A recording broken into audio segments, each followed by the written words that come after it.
कहानी की शुरुआत में हम देखते हैं कि उस रात शहर में ऐसा तूफान उठा था जैसा पहले कभी नहीं देखा गया था। तेज बारिश, आसमान में गूंजती बिजली और डरावनी हवाएं ऐसा महसूस करा रही थीं जैसे प्रकृति खुद दुनिया को खत्म करना चाहती हो। लेकिन शहर के लोगों को इस बात का बिल्कुल अंदाजा नहीं था कि ये कोई साधारण प्राकृतिक आपदा नहीं थी। असल में इस तूफान की शुरुआत हुई थी एक रहस्यमयी घने कोहरे से और अगली सुबह सब कुछ बदल गया। पूरा शहर एक अजीब और खतरनाक धुंध से ढक गया। ऐसी धुंध जिसमें कदम रखते ही लोग रहस्यमयी तरीके से गायब हो रहे थे। जो भी उसके अंदर गया वो कभी वापस नहीं आया। दरअसल देश की मिलिट्री के एक गुप्त प्रोजेक्ट की वजह से गलती से एक दूसरे डायमेंशन का दरवाजा खुल गया था और उसी दरवाजे से ऐसी भयावह चीजें इस दुनिया में आ गईं जो इंसानों के विनाश का कारण बनने वाली थीं। अब इस पूरे शहर में लोगों के लिए सुरक्षित जगह सिर्फ एक सुपरमार्केट बचा था, लेकिन वहाँ फंसे लोगों को अभी तक ये नहीं पता था कि बाहर उनके लिए कैसी मौत छिपी बैठी है। नदी किनारे बने एक घर में डेविड नाम का आदमी बैठा एक पेंटिंग बना रहा था। डेविड एक आर्टिस्ट था जो फिल्मों के पोस्टर डिजाइन करता था। अगले दिन उसे अपनी नई फिल्म का पोस्टर जमा करना था, इसीलिए बाहर इतना भयानक तूफान होने के बावजूद वो अपने काम में पूरी तरह डूबा हुआ था। लेकिन अचानक तूफान और ज्यादा खतरनाक हो जाता है। हवाओं की रफ्तार इतनी तेज हो जाती है कि घर की खिड़कियां तक कांपने लगती हैं। हालात खराब होते देख डेविड अपनी पत्नी स्टेफनी और बेटे बिली को लेकर बेसमेंट में चला जाता है। अगली सुबह तूफान शांत हो चुका था। डेविड और उसकी पत्नी बाहर निकलकर देखते हैं कि तूफान ने सब कुछ तबाह कर दिया है। घर के पास का एक बड़ा पेड़ टूटकर उनके घर पर गिर चुका था। उसकी एक मोटी शाखा सीधे डेविड के कमरे की खिड़की तोड़कर अंदर घुस गई थी, जिसकी वजह से उसकी बनाई हुई पेंटिंग खराब हो गई थी और कमरे में रखा सारा सामान भी बर्बाद हो चुका था। इतना ही नहीं, एक और पेड़ उसके बोट हाउस पर गिर गया था और उसे पूरी तरह नष्ट कर चुका था। लेकिन इन सब के बावजूद डेविड इस बात से खुश था कि उसकी पत्नी और बेटा सुरक्षित थे। तभी अचानक डेविड और स्टेफनी नदी की तरफ देखते हैं। नदी के ऊपर बहुत अजीब तरीके से एक घना बादल जमा हो रहा था। डेविड पहले सोचता है कि शायद ज्यादा बारिश की वजह से ऐसा हो रहा होगा,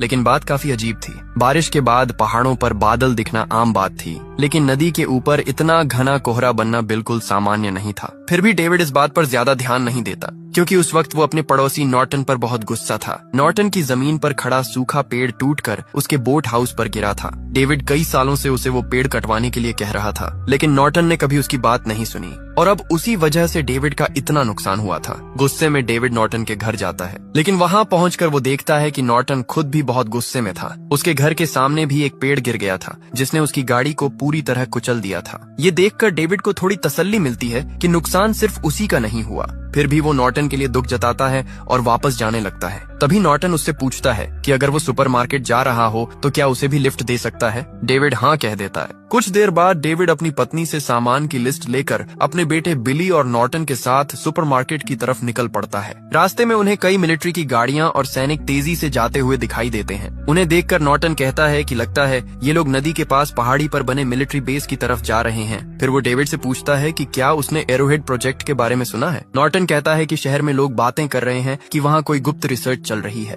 डेविड कहता है कि उसने सिर्फ इतना सुना है कि वैज्ञानिक कोई मिसाइल डिफेंस सिस्टम बनाने पर काम कर रहे हैं। लेकिन नॉर्टन कहता है कि पड़ोस में रहने वाली मिस एडन का मानना है कि मिलिट्री को एलियंस की एक क्रैश हुई फ्लाइंग सॉसर मिली थी और उसके अंदर 3 जमे हुए एलियन भी थे। उसके हिसाब से मिलिट्री उन्हीं पर रिसर्च कर रही है। ये सुनकर डेविड हंसने लगता है और कहता है कि मिस एडन का दिमाग खराब हो चुका है। इसी तरह बातें करते हुए वो लोग सुपरमार्केट पहुंच जाते हैं। उस दिन सुपरमार्केट में काफी भीड़ थी। तूफान की वजह से पूरे इलाके की बिजली और फोन लाइन बंद थी। क्योंकि ये एक छोटा शहर था, इसलिए डेविड वहाँ के ज्यादातर लोगों को जानता था। वहीं उसे अपने बेटे बिली की टीचर आयरीन भी मिलती है। डेविड और बिली सामान खरीदने में लगे हुए थे कि तभी अचानक 3 सैनिक सुपरमार्केट के अंदर आते हैं। उनके चेहरे पर घबराहट साफ दिखाई दे रही थी। ऐसा लग रहा था जैसे वो यहाँ छिपने की कोशिश कर रहे हों। उसी वक्त एक मिलिट्री पुलिस ऑफिसर वहाँ पहुँच जाता है। वो उन सैनिकों पर बहुत गुस्सा होता है और चिल्लाकर कहता है कि पूरे शहर में इमरजेंसी लगी हुई है और उन्हें तुरंत ड्यूटी पर लौटना होगा। हालांकि सैनिक बताते हैं कि वो छुट्टी पर हैं, लेकिन ऑफिसर उनकी एक नहीं सुनता। वो कहता है कि वो सामने वाली मेडिकल शॉप तक जा रहा है और वापस आने तक उन्हें बाहर जीप में देखना चाहता है। इतना कहकर वो वहाँ से चला जाता है। डेविड दूर खड़ा ये सब देख रहा था और तभी अचानक पूरे शहर में सायरन बजने लगते हैं। सुपरमार्केट के अंदर मौजूद सभी लोग घबराकर बाहर देखने लगते हैं। पूरा शहर अचानक अजीब तरह से शांत हो चुका था और तभी एक बूढ़ा आदमी भागता हुआ सुपरमार्केट के अंदर घुसता है। उसकी नाक से खून बह रहा था और वो बुरी तरह डरा हुआ था। वो चिल्लाते हुए कहता है कि उस घने कोहरे के अंदर कुछ है। उसने मेरे दोस्त को मार दिया। मैं किसी तरह जान बचाकर यहाँ तक पहुँचा हूँ। उसकी बात खत्म होते ही पूरा इलाका तेजी से उस घने कोहरे से ढकने लगता है। तभी एक आदमी डरकर अपनी कार की तरफ भागता है, लेकिन कार तक पहुंचने से पहले ही कोहरा उसे घेर लेता है और अगले ही पल उसकी दर्दनाक चीख सुनाई देती है। उसकी चीख सुनते ही सुपरमार्केट के लोग तेजी से दरवाजे बंद कर देते हैं। कुछ ही सेकंड में पूरा सुपरमार्केट चारों तरफ से उस रहस्यमय धुंध से घिर जाता है। कोहरा इतना घना था कि बाहर कुछ भी दिखाई नहीं दे रहा था। सुपरमार्केट के अंदर मौजूद किसी भी इंसान को समझ नहीं आ रहा था कि बाहर आखिर हो क्या रहा है। कुछ लोगों का कहना था कि शायद किसी फैक्ट्री में केमिकल ब्लास्ट हुआ है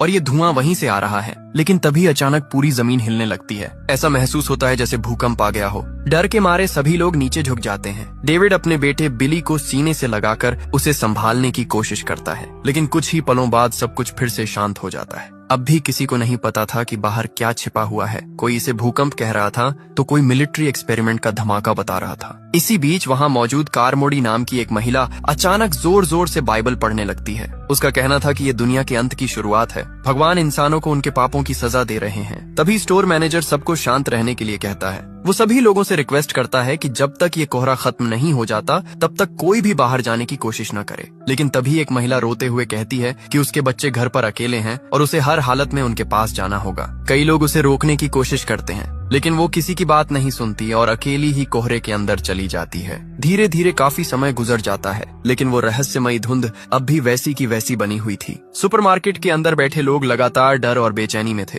डेविड भी अपनी पत्नी स्टेफनी को लेकर परेशान था। डेविड अपने बेटे बिली, उसकी टीचर आयरीन और कुछ दूसरे लोगों के साथ एक कोने में बैठा था। आयरीन वहाँ उसकी मुलाकात अमांडा नाम की एक दूसरी टीचर से करवाती है। इसी दौरान स्टोर का असिस्टेंट मैनेजर ओली वहाँ आता है और बिली का हाल पूछता है। डेविड उससे बिली के लिए एक कंबल मांगता है। ओली बताता है कि स्टोर के पीछे लोडिंग डॉक वाले हिस्से में कंबल मिल सकते हैं। तब डेविड बिली को आयरीन के पास छोड़कर खुद लोडिंग डॉक की तरफ चला जाता है। वहाँ पहुंचकर वो देखता है कि जनरेटर बहुत ज्यादा गर्म हो चुका है और उसमें से धुआं निकल रहा है। डेविड तुरंत जनरेटर बंद कर देता है, जिसकी वजह से वहाँ चारों तरफ अंधेरा फैल जाता है। डेविड ये बात ओली को बताने के लिए वापस मुड़ता है, लेकिन तभी अचानक उसे बाहर से एक अजीब और भारी आवाज सुनाई देती है। डेविड धीरे से पीछे मुड़कर देखता है और तभी उसकी नजर स्टोरेज शटर पर पड़ती है। बाहर से कोई बहुत बड़ी चीज उस शटर को तोड़कर अंदर आने की कोशिश कर रही थी। ये देखकर डेविड डरकर तुरंत वहाँ से भागता है और ओली को सारी बात बताता है। ओली उसके साथ 2 मैकेनिक और स्टोर के एक लड़के को लेकर लोडिंग डॉक तक आता है, लेकिन वहाँ पहुँचने पर सब कुछ बिल्कुल शांत था। मैकेनिक डेविड का मजाक उड़ाने लगते हैं। उनका कहना था कि शायद डेविड ने किसी कुत्ते या बिल्ली की आवाज सुन ली होगी और डर गया होगा। हालांकि ओनली को डेविड की बात पर भरोसा था। वो भी शटर खोलने के खिलाफ था, लेकिन मैकेनिक उसकी बात नहीं मानते। उनमें से एक जनरेटर को दोबारा चालू कर देता है। जनरेटर से अब भी बदबूदार धुआं निकल रहा था। ध्यान से देखने पर मैकेनिक को पता चलता है कि एग्जॉस्ट पाइप के अंदर कुछ फंसा हुआ है। उसी वजह से जनरेटर गर्म हो रहा था। अब उसे साफ करने के लिए किसी को बाहर जाना जरूरी था, क्योंकि पाइप स्टोर के बाहर की तरफ था। तभी स्टोर का वो लड़का कहता है कि वो बाहर जाकर पाइप साफ कर देगा, लेकिन डेविड